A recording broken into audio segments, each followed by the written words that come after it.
কিছু কিছু মিষ্টি সম্পর্কে গল্প শোনাতে সত্যি খুব ভালো লাগে, তাই না? হ্যালো এভরিওয়ান, কী অবস্থা সবার, কেমন আছেন? চলে আসছি আরও সুন্দর একটা নিউ ব্লগ ভিডিও নিয়ে।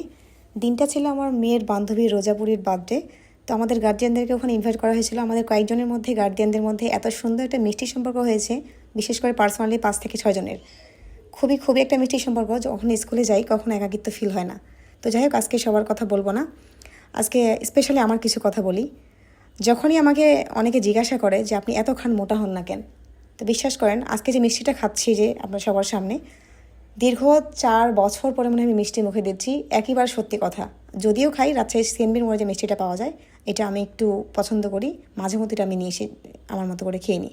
এছাড়া আদারওয়াইজ কোনো মিষ্টি আমি খুব কমই খাই, যদি না আমার মন মতো হয়। তো যেহেতু আজকে মিষ্টি খাওয়ার জন্য আসি নাই, এখানে বান্ধবী ওর ইচ্ছা মতো পছন্দ মতো সব রকম রান্না করেছে, যে যার মতো করে তুলে। আমি তো জানিনি কেমনটা খাই, খাই মাশাল্লাহ, যতটুকু আমার বডিতে প্রয়োজন আমি খাই। কখনো বলি না যে খাই না, আবার বলি যে আহামরি খাই, তাও না।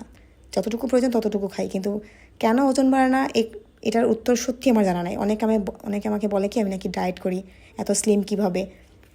তো যাই হোক, আমার মতো রোগা পাতলা যারা হতে চান তারা অবশ্যই অবশ্যই আমার সাথে কন্ট্যাক্ট করবেন, বা আমার সাথে যোগাযোগ করার চেষ্টা করবেন। ইনবক্সে আমার নাম্বার দেওয়া অবশ্যই থাকবে, অথবা আমাকে মেসেঞ্জারে নক করবেন। তো পার্সোনালি টিপস দিব যে আসলে কেন আমি মোটা হচ্ছি না। এটার একমাত্র ভুক্তভোগী আমি নিজে। আমার প্রচুর শখ যে আমি মোটা হব। আমি লাইফে এমন কিছু বাদ না যে খাই নাই। তো আজকের ভিডিও পর্যন্ত, আল্লাহ হাফিজ।